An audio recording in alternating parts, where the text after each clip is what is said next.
In front of me are an assortment of gummies. I want to go through the important steps that you need to be aware of when deciding to use count by weight technology. So count by weight, we're weighing the product, but we are determining the finished count based on the individual piece weights or an average of those piece weights.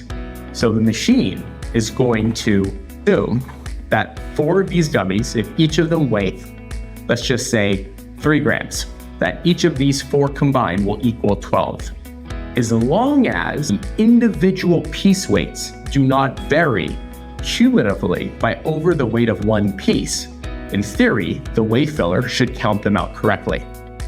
So for example, if they're all 3 grams, then we have 4 of them. Combined, they should weigh 12 grams. As long as they don't each individually deviate by a total of 3 grams, we should always achieve 4. Now, if they deviate by that much, 5 may be considered 4 units, or 3 could be considered 4. So individual piece weights are critical. You need control of your product. So I want to give you some examples of product that would be troublesome. So this is an example of a cube. Now, in that same batch, look at this cube. It's half cut off. This certainly will provide a problem because while this might weigh 2 grams, this certainly only weighs 1 gram or less. So the computer will not understand that this is actually just one piece. Here's another example where you have tails on the gummies because they're not consistently cut off. That's going to add more piece weight as opposed to one that's a near perfect tube. So you want to absolutely avoid. If your product looks like this and you count this as 1, you want to consider our Primo count. That's an optical counting machine. Product like this, incredibly consistent, near perfect cubes. That's great. Same with these here, very consistent cubes.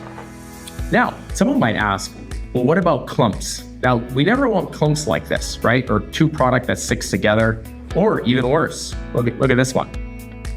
That is 1, 2, 3, that's 6 products stuck together. Now, one of the advantages of count by weight is that the computer, the Primo Combi, is going to weigh this. So it's going to know that it's 1, 2, 3, 4, 5, 6, that it's 6 pieces. If this was an optical counter, essentially 1 piece, you're going to count this as 1. So this is absolutely unacceptable for a counting system, but this could still be accurately counted by weight by the Primo Combi weigher. Now, what's really, really critical in packaging gummies is to ensure that your pieces do not stick together and don't stick to flat surfaces. So one of the easiest tests will be if you can stick this on a wall or on a flat piece of stainless, and if it stays there, your product is too sticky for automation. You're going to want to work on your recipe and reduce these sticking properties. Otherwise, you have a high probability of sticking to metal surfaces on the machine itself. So this is a great example. It doesn't stick out. And that doesn't mean that your product needs to be sugared. While a lot of the products we've received are sugared or sanded, we do pack a lot of naked products like this. But these do not stick at all. So that's a great test. Flat stainless steel, grab it, stick it on. If it sticks, you'd have to work on your recipe. If not, this is fantastic.